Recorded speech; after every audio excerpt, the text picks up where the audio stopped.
मैं सच्चाई को देखता हूं, मुझे और किसी चीज में इंटरेस्ट नहीं है।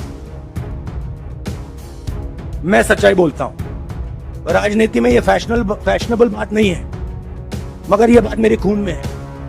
मैं और कोई रास्ता निकाल ही नहीं सकता हूं। तो मेरा काम ये है, ये मेरी तपस्या है, जीवन की तपस्या है, उसको मैं करता जाऊंगा। चाहे मुझे डिस्क्वालीफाई करें, मारे पीटे, जेल में डाले, मुझे कोई फर्क नहीं पड़ता। मुझे अपनी तपस्या करनी है। नमस्कार दोस्तों, कैसे हैं आप सब। आशा करता हूं आप सभी सुखी व स्वस्थ होंगे। भारतीय जनता पार्टी क्या राहुल गांधी के नाम से इतनी ज्यादा बौखलाई हुई है कि अब भारतीय जनता पार्टी के नेता राहुल गांधी को जान से मारने तक की धमकी देने पर उतर आए हैं। दोस्तों, ये वही राहुल गांधी हैं जिनको आज से कुछ समय पहले भारतीय जनता पार्टी कुछ भी नहीं समझती थी। कभी कोई नाम, कभी कोई नाम, कभी कोई नाम, अलग अलग तरह के नामों से राहुल गांधी को नवाजते थे। लेकिन आज नौबत यहां तक आ गई है कि बीजेपी के नेता अब सरेआम राहुल गांधी को, नेता विपक्ष को मौत की धमकी देते हैं। जी हाँ दोस्तों, मैं बात कर रहा हूं भारतीय जनता पार्टी के दिल्ली यूनिट के नेता तरविंदर बरवाहा की,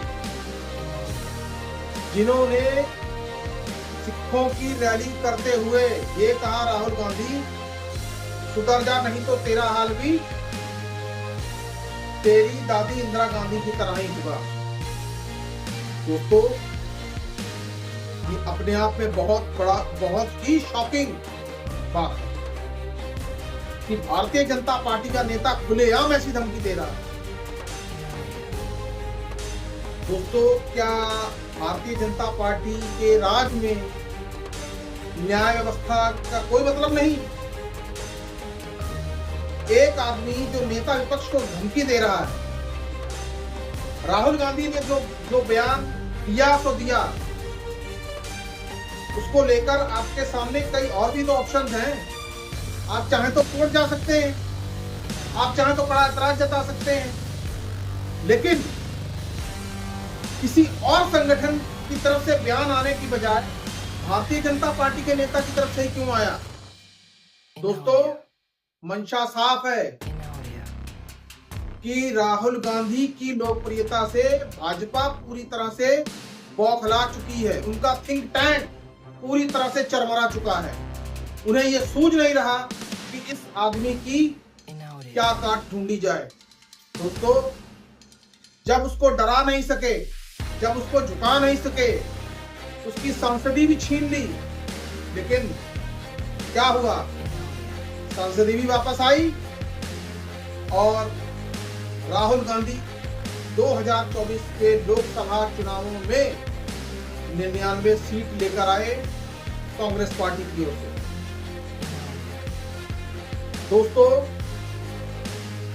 वही दूसरी ओर भारतीय जनता पार्टी बहुमत से 32 सीटें दूर रह गई, सहयोगियों के साथ मिलकर सरकार बनानी पड़ गई। जब से दोस्तों ये हुआ है, भारतीय जनता पार्टी की रातों की नींदें उड़ी हुई हैं।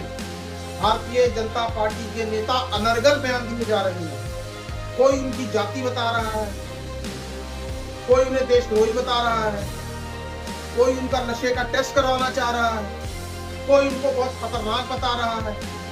दोस्तों, भारतीय जनता पार्टी के नेताओं को आखिरकार क्या हुआ है? क्या कहीं यह भारतीय जनता पार्टी की सोची समझी चाल तो नहीं कि भारतीय जनता पार्टी ने अपने नेताओं को बिल्कुल खुला छोड़ दिया है कि आप जिस तरीके से मर्जी बयान दीजिए, हम आपके ऊपर कोई कार्रवाई नहीं करेंगे। दोस्तों, भारतीय जनता पार्टी ने ऐसा लगता है कि अपने नेताओं को खुला छोड़ दिया है कि आप जो चाहे बोलिए, हम आपके ऊपर कोई भी कार्रवाई नहीं करेंगे।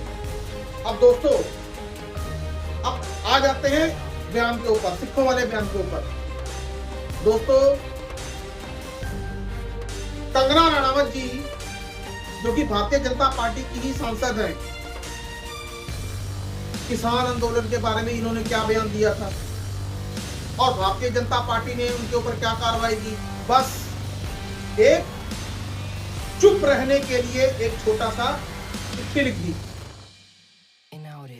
इसको आप कार्रवाई कहेंगे? कंगना रनावत जी ये बोल रही थी कि वहां पे लाशें लटक रही थी, रेप हो रहे थे। इस सबका क्या मतलब था? और ये सब जानते हैं कि किसान आंदोलन में ज्यादातर किस समुदाय के लोग आंदोलन कर रहे थे। क्या भारतीय जनता पार्टी को ये सब नहीं दिखा?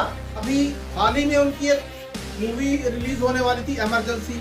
सिख संगठनों के कड़े ऐतराज के बाद हाई कोर्ट ने भी कंगना रनावत की मूवी पर अस्थायी रूप से रोक लगा दी। दोस्तों, क्या भारतीय जनता पार्टी को ये सब नहीं दिखता? तरविंदर सिंह राहुल गांधी को जान से मारने की धमकी दे रहा है। दोस्तों, कितनी बड़ी बात है दोस्तों। क्या अमित शाह, नरेंद्र मोदी, जेपी नड्डा, इन सबको ये सब नहीं दिखता? या सिर्फ सत्ता ही चाहिए? दोस्तों, आज राहुल गांधी नेता विपक्ष है और नेता विपक्ष के कुछ प्रोटोकॉल होते हैं। आप नेता विपक्ष को खुली धमकी दे रहे हैं। क्या देश में कोई कानून व्यवस्था बची है कि नहीं बची है? जरा सुनिए तरविंदर सिंह क्या कह रहा है।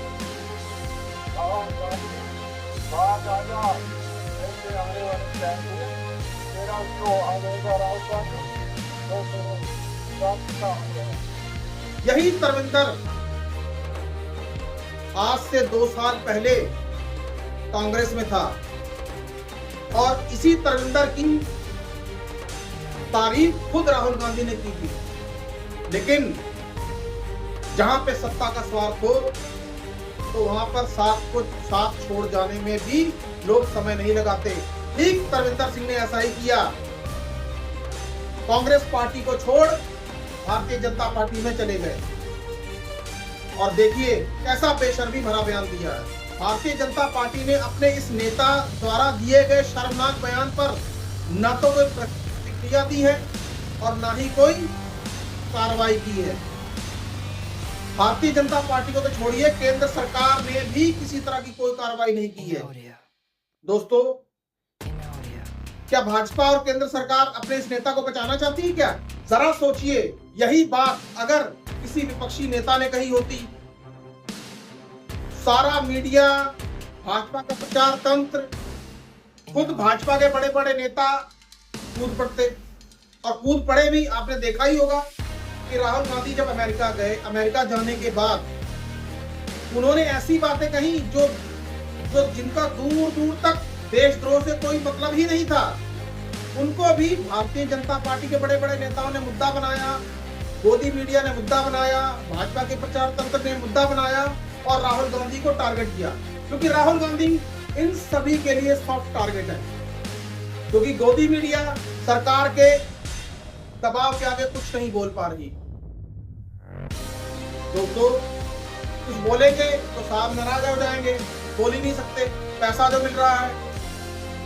दोस्तों, जिस तरह से तरविंदर सिंह ने राहुल गांधी नेता विपक्ष के संबंध में ऐसा बयान दिया है, उसके ऊपर त्वरित से त्वरित कार्रवाई की जानी चाहिए। दोस्तों, ये बहुत जरूरी हो जाता है। केंद्र सरकार को इसके ऊपर कार्रवाई करनी ही होगी। ये कैसी सोच! प्रधानमंत्री नरेंद्र मोदी, अमित शाह जो कि गृह मंत्री हैं, इस बात का उनको संज्ञान लेना चाहिए और ऐसे नेता के ऊपर कड़ी से कड़ी कार्रवाई की जानी चाहिए। दोस्तों, खैर राहुल गांधी ने बीते कुछ समय में, छोटे समय में जनता के बीच में ऐसी जगह बना ही ली है कि भारतीय जनता पार्टी के नेताओं को इस तरह की ओछी हरकतों पे उतरना पड़ रहा है। ये अपने आप में बहुत ही शॉकिंग है। दोस्तों, ये तो थी तरविंदर सिंह द्वारा राहुल गांधी को दी गई धमकी के संबंध में। दोस्तों, आज की दूसरी खबर यह भी है कि अरविंद केजरीवाल को माननीय सुप्रीम कोर्ट के द्वारा जमानत दे दी गई है। दोस्तों, आज शाम को अरविंद केजरीवाल जेल से रिहा भी हो गए और आम आदमी पार्टी ने केजरीवाल की रिहाई को सत्य की जीत बताया। जेल से निकलने के बाद अरविंद केजरीवाल ने भारतीय जनता पार्टी के ऊपर जमकर निशाना साधा। जरा देखिए दोस्तों, अरविंद केजरीवाल ने जेल से निकलने के बाद क्या कहा। ऊपर वाले का शुक्रिया अदा करना चाहता हूं, जिसकी कृपा से, जिनकी कृपा से आज मैं आप लोगों के बीच में बाहर आ सका।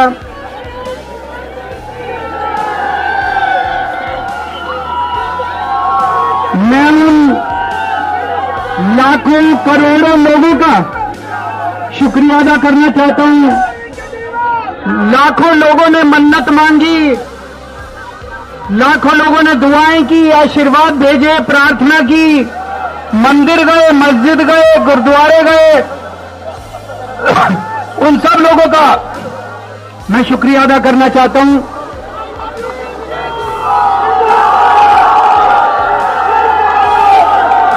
आप सब लोगों का आज यहां पे इतनी बारिश में, इतनी बड़ी संख्या में यहां पे लोग, आप सब लोग आए हैं, आप सबका तहे दिल से शुक्रिया अदा करता हूं मैं। दोस्तों, मेरा जीवन देश के लिए समर्पित है। मेरे जिंदगी का एक एक पल, मेरे शरीर का एक एक कतरा, मेरे खून का एक एक कतरा देश के लिए समर्पित है।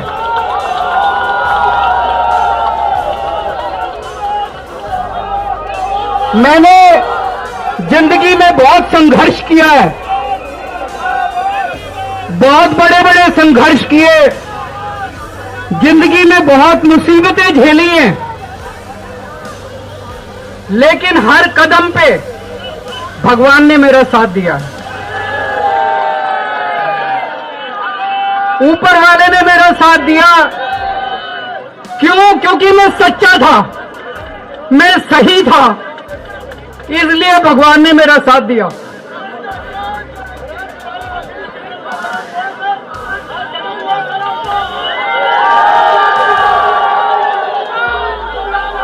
इन लोगों ने मुझे जेल में डाल दिया।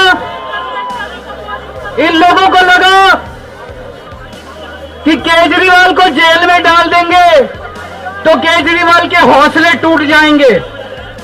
आज मैं आपको कहना चाहता हूं, मैं जेल से बाहर आया हूं, मेरे हौसले 100 गुना ज्यादा बढ़ गए हैं। अरविंद केजरीवाल की रिहाई आने वाले दिनों में भारतीय जनता पार्टी के लिए दिल्ली और हरियाणा में होने वाले चुनावों में मुश्किलें बढ़ाने का काम कर सकती है दोस्तों, और ये बात भारतीय जनता पार्टी भी बखूबी जानती है।